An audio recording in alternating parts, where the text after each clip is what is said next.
guys, welcome to another application tutorial. What we're going to be doing today is having a look at Excel, and within Excel we're going to be looking at dates and date functions.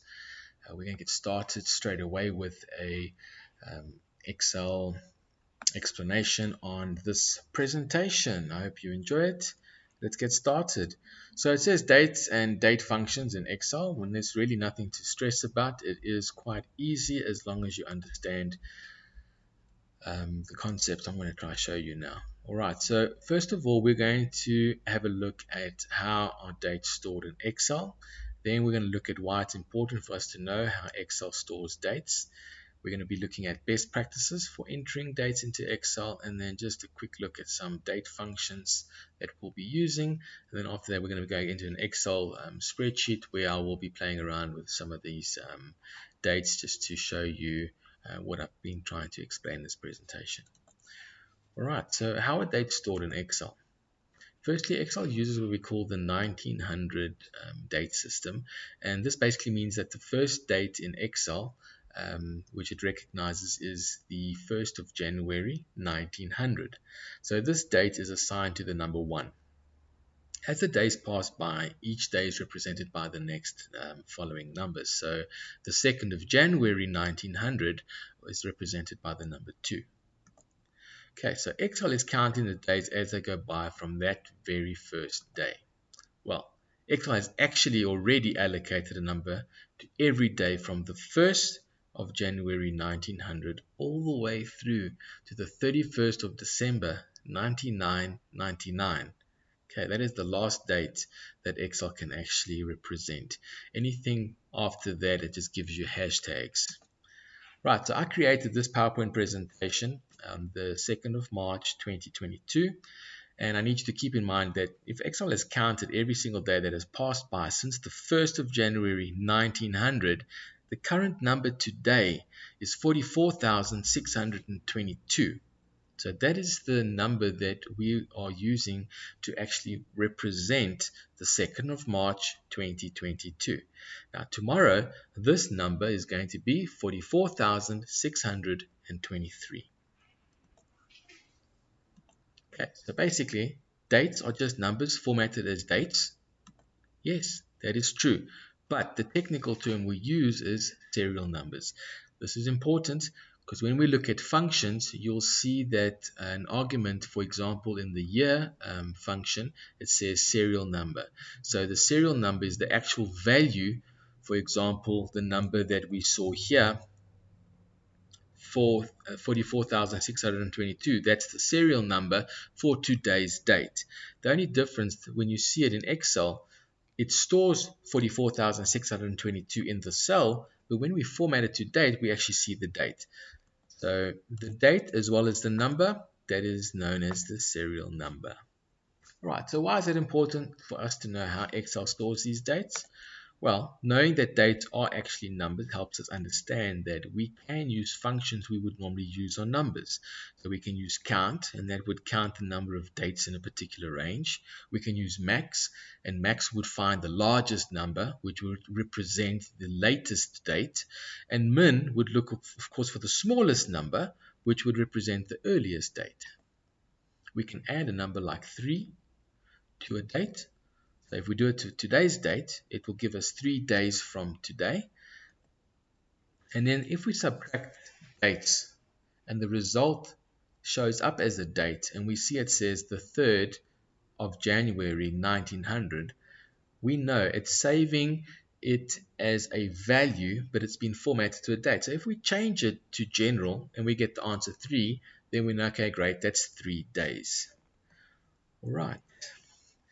Now, best practices for entering dates into Excel. Entering dates seems easy. Just typing 01/02/2022 into a cell isn't difficult at all, right? Well, unfortunately, that isn't the case. The date above can be interpreted as the 1st of February 2022 or the 2nd of January 2022.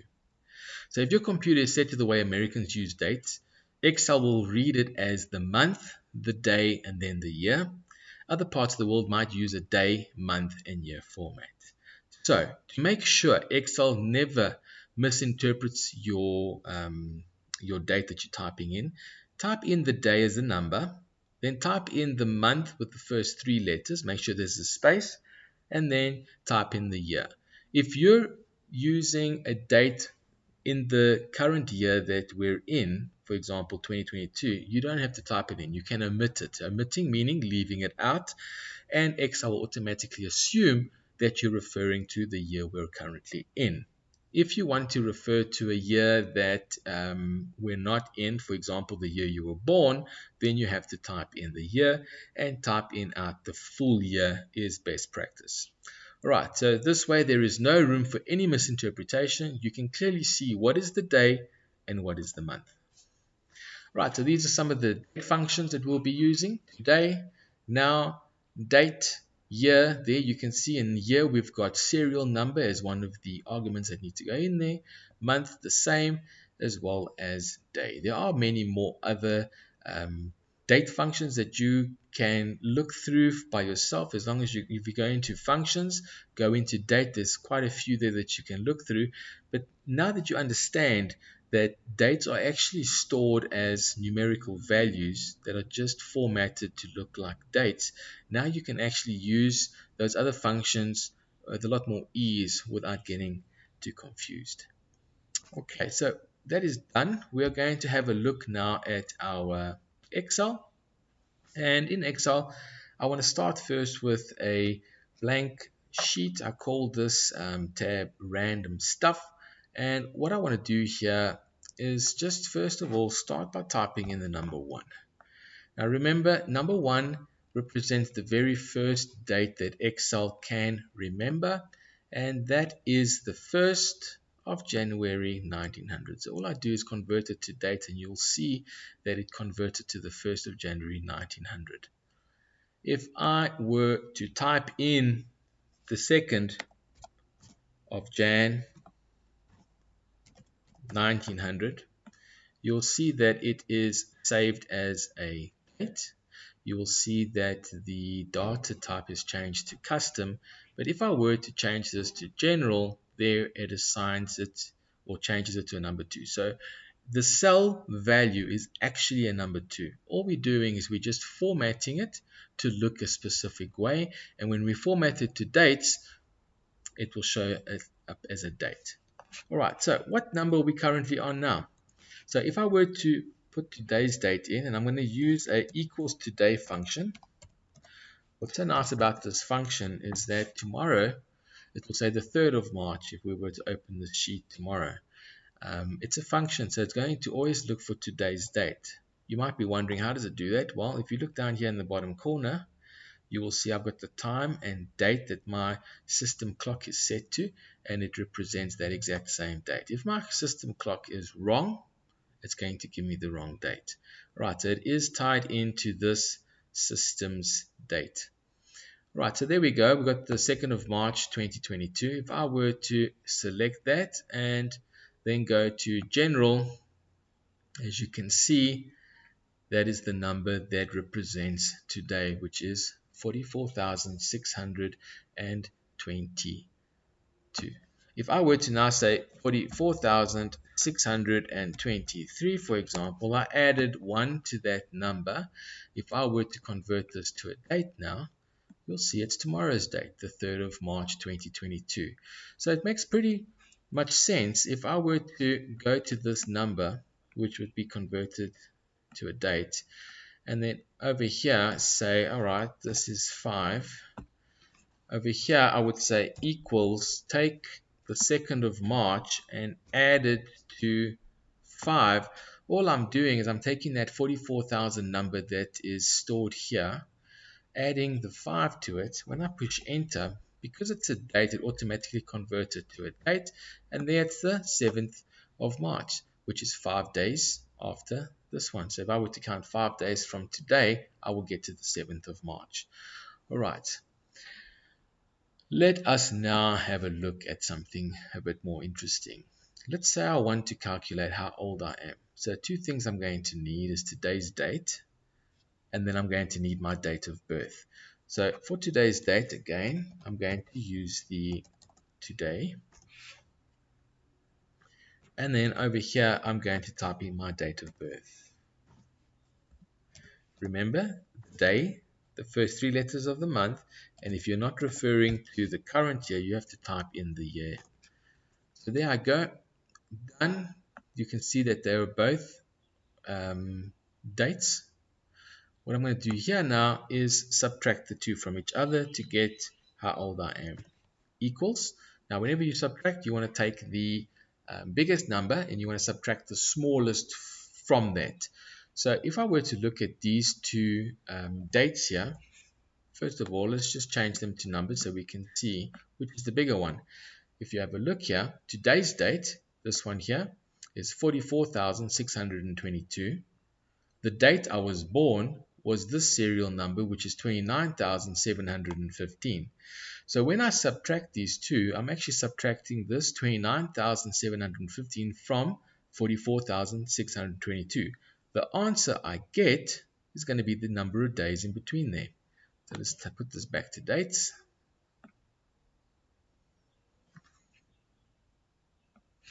Started by equals, take the big one, minus the small one, enter, and there I've got 14,907.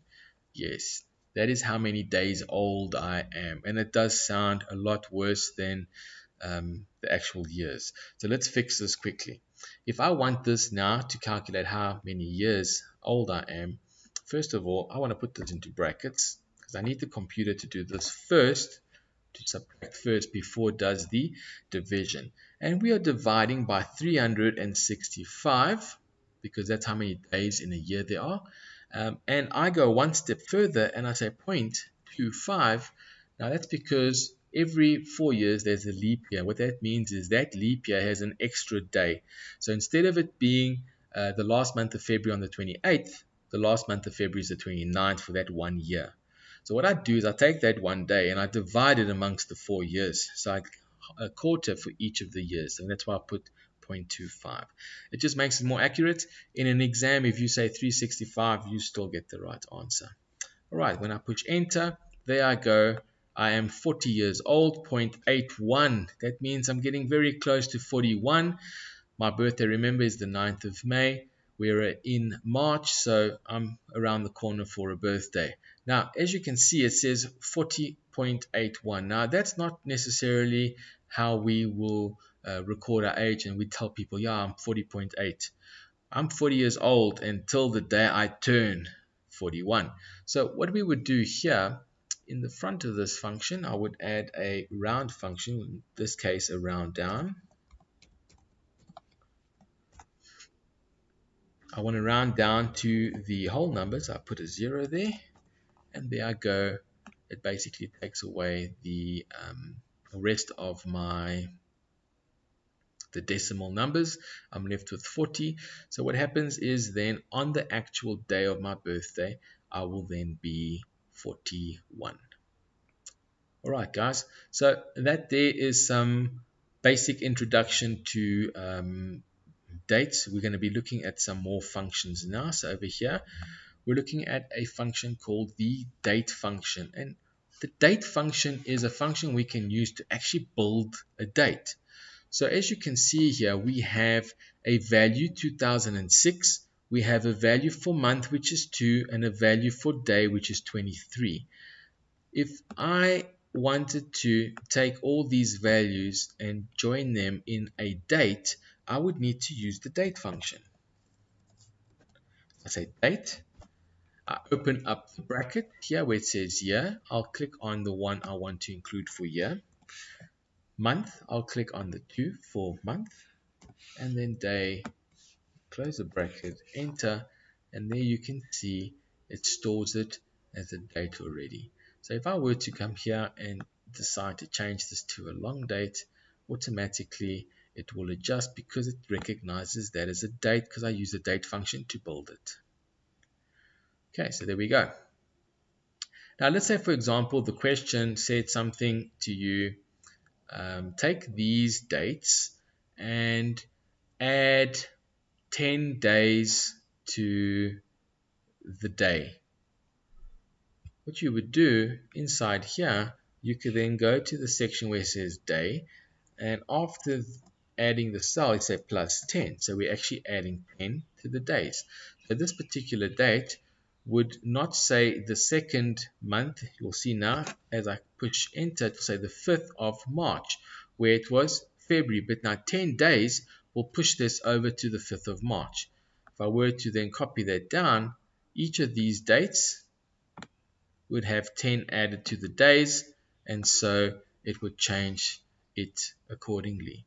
What's nice about this function too is if I wanted to add months, I can add to the month. If I wanted to add years, I can add to the year. Sometimes a question will ask you to add a year and a half.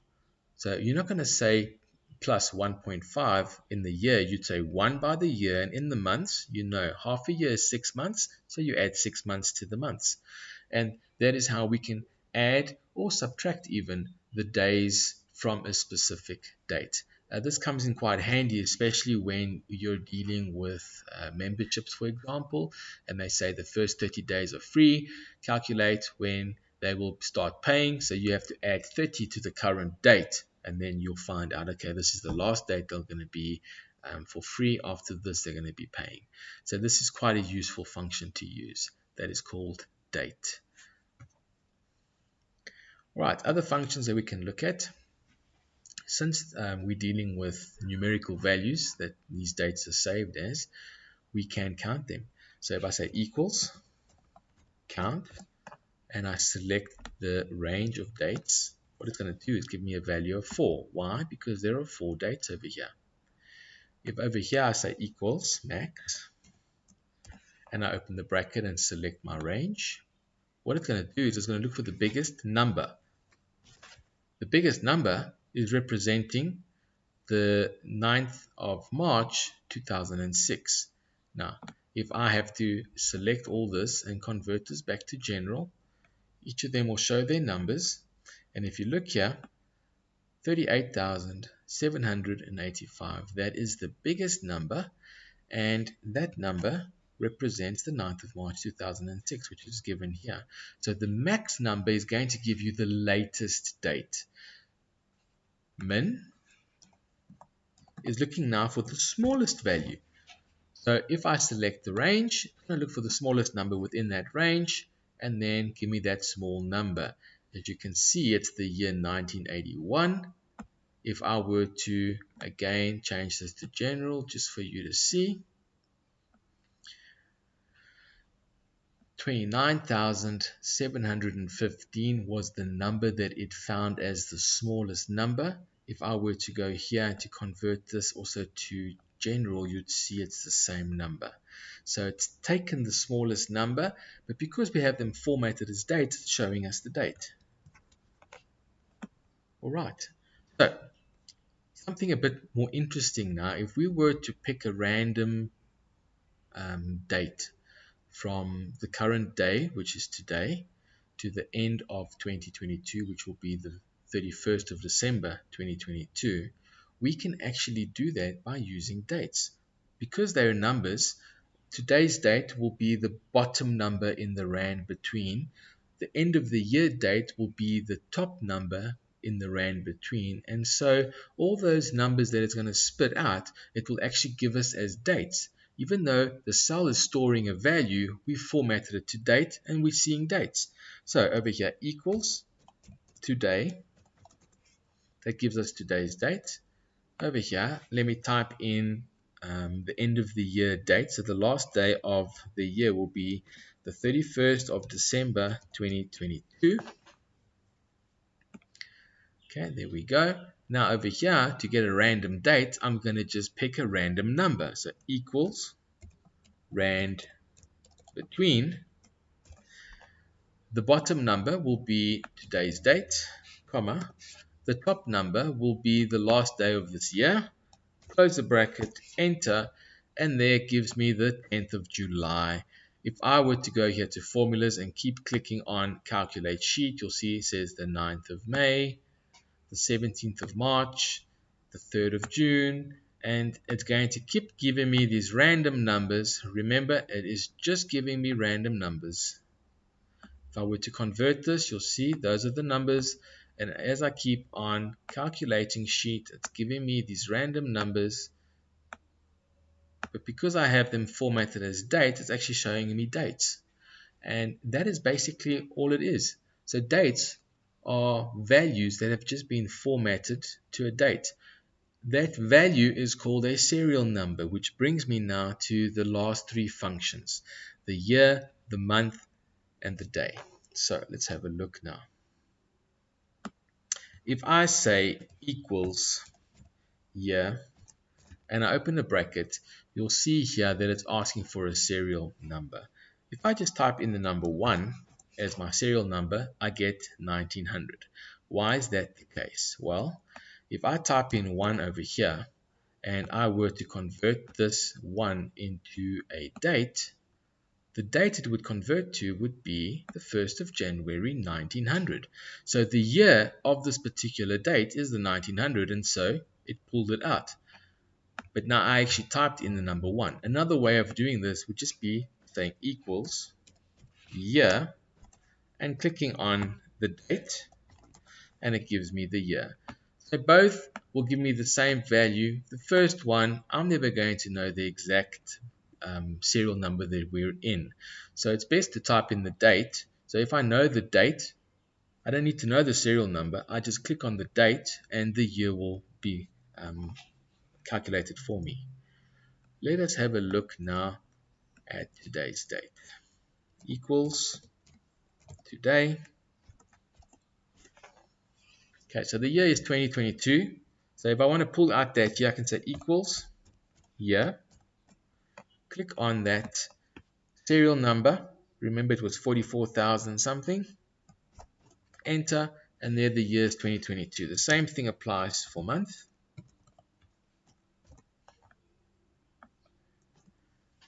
That's the third month, which is March, and then day.